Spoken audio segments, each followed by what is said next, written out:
शिलांग में राजा रघुवंशी को मौत के घाट उतारने के लिए सोनम ने एक नहीं दो प्लान तैयार किए थे। दोनों ही प्लान के बारे में हमने कुछ देर पहले ही आपको जानकारी दी थी। 22 मई को सोनम राजा रघुवंशी को डबल डेकर ब्रिज पर लेकर गई थी। खासी हिल्स की इन्हीं खूबसूरत वादियों में सोनम राजा को मौत के घाट उतारने की तैयारी में थी। हत्यारे भी मौके पर पहुंच चुके थे।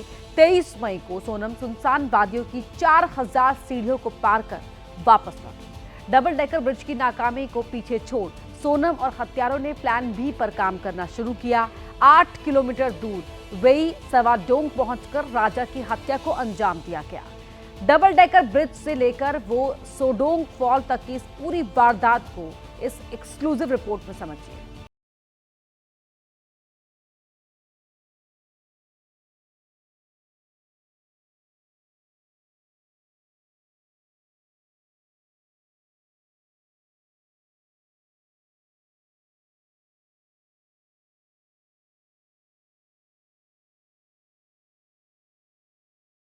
वाले पहाड़, गहरी गहरी घाटियां, बारहमासी नदियां और भव्य झरने।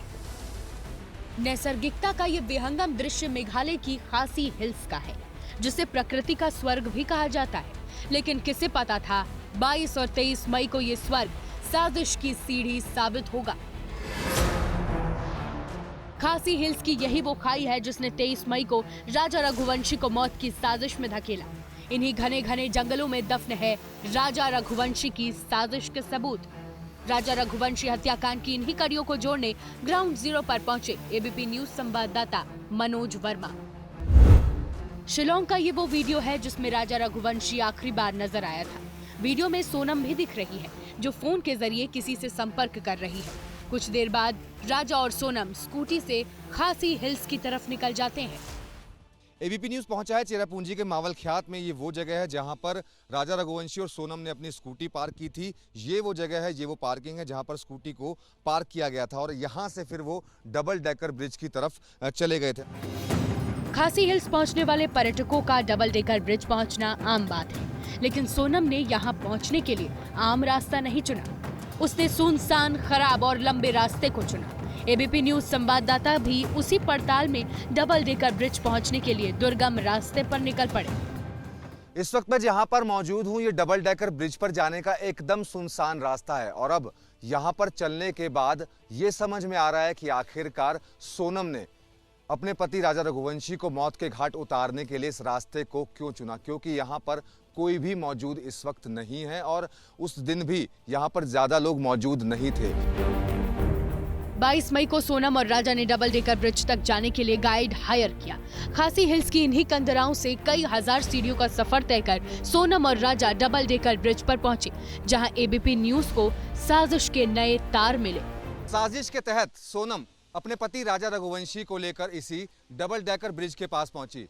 हम भी ट्रैकिंग करते हुए यहाँ पहुंच चुके हैं और जब हम यहाँ पहुंचे तो हमें पता चला कि यहाँ पर जो भी कोई शख्स अंदर जाता है तो उसे बाकायदा इस रजिस्टर में एंट्री करनी होती है और एक पर्ची भी लेनी होती है, जिसके आपको 50 रुपये देने होते हैं पर पर्सन के।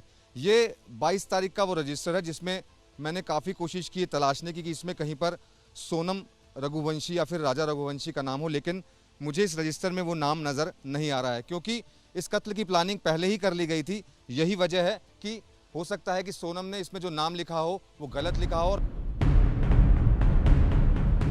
सोनम और राजा डबल डेकर ब्रिज तक पहुंचे। दोनों ने वाटरफॉल पर वक्त भी बिताया और गवाही के तौर पर यहाँ मौजूद है शिप्रा होम स्टे, जो डबल डेकर ब्रिज से कुछ मीटर पर ही स्थित है।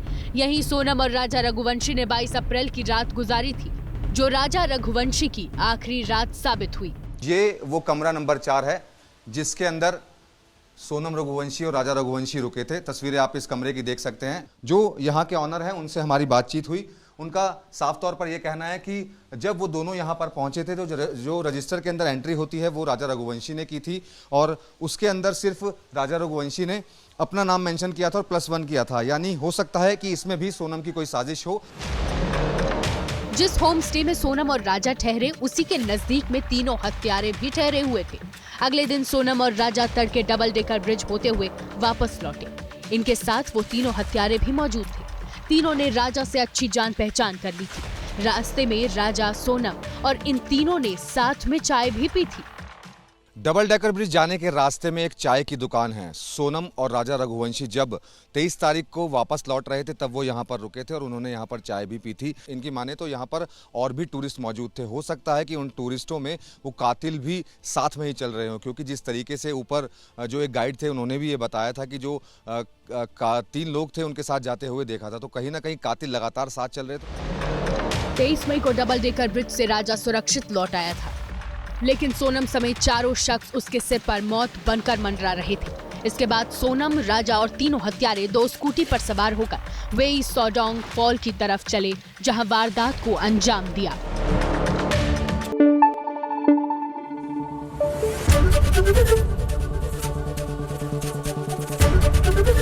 एबीपी न्यूज आपको रखे आगे।